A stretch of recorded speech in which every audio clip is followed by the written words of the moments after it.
Assalamualaikum warahmatullahi wabarakatuh. Semoga kalian dalam keadaan sehat walafiat dan juga masih semangat ya untuk menjalani PJJ-nya. Well, kali ini kita akan membahas materi pertama di kelas 11. Sebelumnya kalian sudah mengerjakan activity 1, 2, dan 3 kan? Now let's discuss it. In activity 1, there are some pictures. The first picture is about there is a girl and she looks like so sad. And in the second picture, you see the zero score for social lesson. And the last, you see a woman that has a headache.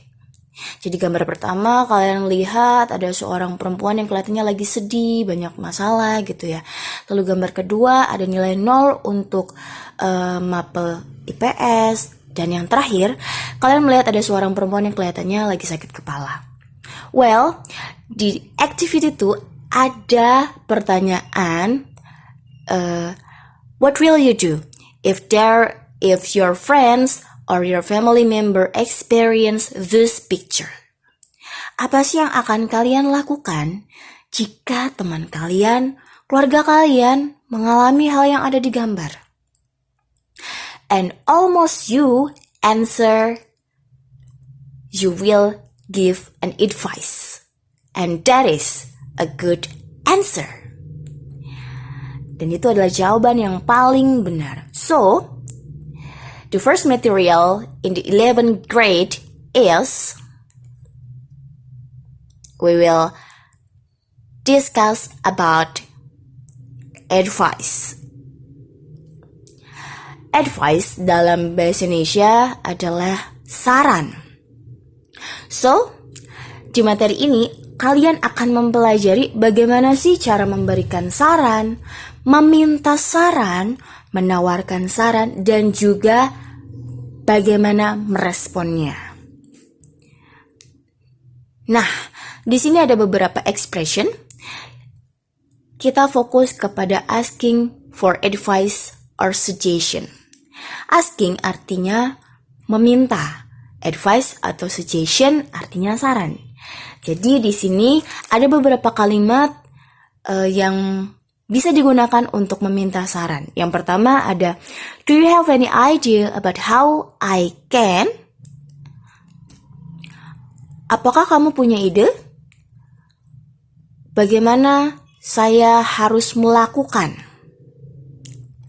And then the second, if you were in my situation, how would you? Jika kamu berada di situasi saya, apa yang akan kamu lakukan? And the third, can you give me some advice about? Dapatkah kamu memberikan beberapa saran? And then next, do you have any recommendation about? Apakah kamu memiliki rekomendasi mengenai? Next, what do you recommend we do about? Apa sih atau apa yang akan kamu rekomendasikan sih untuk kita lakukan? And the next, what would you advise us to do? Apa yang akan kamu beri saran? Apa yang kamu sarankan untuk kita lakukan? And the next, do you have any suggestion? Apakah kamu punya saran? And last, what would you do about? Apa yang akan kamu lakukan? Jadi itu adalah beberapa kalimat yang dapat kalian gunakan untuk meminta saran. And next, kita fokus pada giving for advice or suggestion. Giving di sini artinya memberikan saran. Di sini ada beberapa kalimat. Kalimat pertama ada I would recommend that you. Saya akan merekomendasikan kamu. And then the second, my advice would be to. Saran saya sebaiknya. And then the third, I suggest that we. Boleh nggak saya ngasih saran kalau kita? Next, if I were you, I would. If I were you. Jika saya menjadi kamu. I would, saya akan. I think you should. Saya pikir kamu seharusnya. And maybe you should. Mungkin seharusnya kamu. And last, why don't you? Kenapa kamu tidak? Dan itu adalah beberapa kalimat untuk memberikan sebuah saran. Lalu kita ke samping. Ada offering advice or suggestion. Offering advice or suggestion artinya menawarkan saran. Di sini ada do you need my help? Apakah kamu membutuhkan bantuan? And then you can call me if you need my help. Kamu bisa panggil saya jika kamu butuh bantuan saya. And then next, what's the problem? Ada masalah apa? And then, I'm listening, what's wrong? Saya dengar kok. Ada masalah apa? Gitu ya. And then, let's go ahead and tell me your problem. Ayo ceritakan masalah kamu. Di offering ini menawarkan di sini tidak hanya menawarkan kamu butuh bantuan saya atau kamu bisa panggil saya kalau kamu butuh bantuan, tetapi di sini juga kalian bisa menanggapi ketika kalian melihat teman kalian murung. Misalnya kalian melihat teman kalian murung nih, kalian bisa langsung bilang, what's the problem? Atau what's wrong? Itu juga sudah termasuk ke dalam offering, ya. Nah, jika kalian perhatikan di sini, kebanyakan dari kata-kata yang digunakan untuk advice yaitu ada recommendation, ada advice, ada suggestion, di situ juga ada should, ada would. Nah, itu adalah kata-kata yang biasa digunakan untuk memberikan, meminta atau menawarkan sebuah saran. Nah, setelah kalian memahami bagaimana cara meminta, memberikan dan juga menawarkan saran, kita juga harus mengetahui bagaimana sih cara meresponnya. Well, this is the responding to advice and suggestion. Di sini ada accepting recommendation atau advice or suggestion ya, sama saja. Lalu di sini ada refusingnya. Accepting di sini artinya adalah menerima saran, ya. Di sini recommendation itu sama seperti advice atau suggestion ya. Di sini ada beberapa kalimat. Yang pertama ada I agree with you. Artinya saya setuju dengan kamu. Di sini ada juga I think you're right. Saya pikir kamu benar. And then I couldn't agree more. Saya sangat setuju. I think so. Saya berpikir juga seperti itu. And then ada that's good idea. Ide yang bagus. That's right. Okay. And then ada thanks, I'll take your advice. Terima kasih, saya akan memakai saran kamu atau saya akan mengambil saran kamu. And last, that sounds great. Artinya saya itu terlihat menarik gitu ya. Kayaknya bagus deh idenya gitu ya. Itu adalah beberapa cara untuk menerima saran. And last, ada refusing recommendation, advice or suggestion. Artinya menolak saran. Di sini ada no, I don't think so. Ini adalah lawan dari I think so. Tidak, saya tidak setuju. Lalu yang kedua ada I disagree with you. Ini lawan dari I agree with you, yaitu saya tidak setuju dengan kamu. And then di sini ada that's not a good idea. Kayaknya idenya kurang bagus. And I understand your point, but I think. Saya paham sih maksud kamu, tapi saya pikir, nah di sini kalau kalian ingin menolak saran tapi secara halus, kalian bisa menggunakan I understand your point but I think. Ya, itu lebih halus dibanding dengan kalimat-kalimat sebelumnya. Well, untuk kalian lebih paham lagi, kita discuss yuk tentang video yang sudah Ibu berikan kepada kalian. Nah, ini adalah dialog pada video tersebut. Di sini ada Tina. Tinanya bilang, "What's wrong with you?"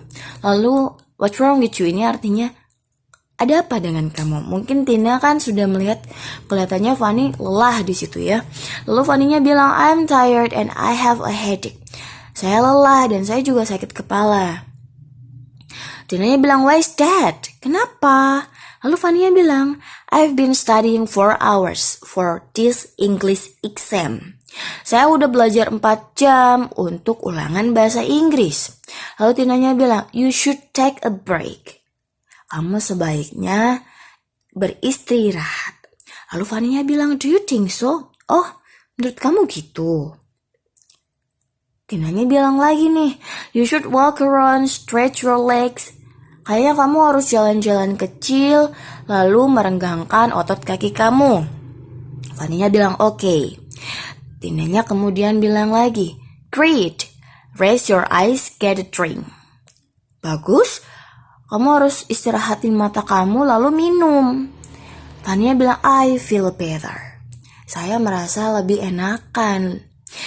Tinanya bilang lagi nih, you should eat something too. Want me to order a pizza? Kelihatannya kamu sebaiknya makan sesuatu juga deh. Lalu kamu mau gak aku orderin pizza? Katanya gitu. Lalu Fania bilang, that's good idea. Kayaknya itu ide bagus ya. Nah, dari kalimat ini atau percakapan ini sudah terlihat ya. Tadi kan sebelumnya kita sudah membahas mana sih masuk ke asking for advice, giving for advice, lalu offering advice, dan bagaimana responnya. Di sini ada kata-kata what's wrong with you. Di sini Tina menanggapi kan, karena di video tersebut Tina sudah melihat katanya Fani lelah. Nah, seperti yang Ibu tadi bilang, kalau kita menanggapi curhatan atau menanggapi mimik wajah teman kalian terlihat muram, itu masuk ke dalam offering advice. Lalu Tinanya bilang kan, saya capek, saya juga sakit kepala, dia udah mulai curhat. Lalu Tinanya merespon lagi kan, why is that? Atau menanggapi lagi curhatan Fani. Nah, seperti yang tadi Ibu bilang, kalau merespon atau menanggapi curhatan teman kalian berarti masuk kembali ke dalam offering advice. Lalu Fania curhat lagi kalau dia sudah belajar selama 4 jam ya untuk ulangan bahasa Inggris. Nah, Tinanya bilang, you should take a break. Tadi Ibu sudah jelaskan, kalau ada kata-kata should, biasanya itu adalah untuk memberikan saran. You should take a break, giving for advice. Kamu sebaiknya beristirahat, gitu ya. Lalu Fania bilang, menurut kamu gitu? Nah, Tinanya kembali lagi memberikan saran. You should walk around and stretch your legs. Kamu sebaiknya jalan-jalan kecil dan juga merenggangkan otot kaki kamu. Faninya bilang oke, berarti Fani menerima sarannya Tina kan? So, di sini masuk ke dalam accepting advice, menerima sebuah saran. Lalu Tinanya ternyata memberikan saran lagi nih, meskipun di sini tidak ada kata should, tapi di sini dia bilang menyarankan kamu istirahatkan mata dan juga minum. Jadi ini juga masuk ke dalam giving for advice. Nah, Fania bilang I feel better, saya merasa lebih nyaman. Lah, kita lihat lagi di sini Tina bilang lagi you should eat something too. Kamu sebaiknya makan sesuatu juga. Berarti di sini juga masuk ke dalam giving for advice. Lalu di sini ada want me to order a pizza? Mau dipesenin pizza nggak? Nah, di sini berarti dia menawarkan sesuatu kan? Jadi masuk ke dalam offering advice. And the last, di sini ada that's good idea. Faninya bilang itu ide bagus, berarti Fani menerima sarannya kan? Jadi di sini masuk ke dalam accepting advice. Nah, bagaimana? Kira-kira kalian sudah paham belum tentang penjelasan Ibu? Ibu harap kalian sudah paham ya. Untuk selanjutnya kalian bisa mengerjakan activity 5, yaitu kalian menggarisbawahi di conversation 2 di activity 4, mana yang termasuk asking for advice, giving for advice, offering advice, and how to respond to advice. Oke, sekian dulu pembahasan dari Ibu. Semoga kalian paham. Thanks for your attention and see you to the next material. Bye-bye.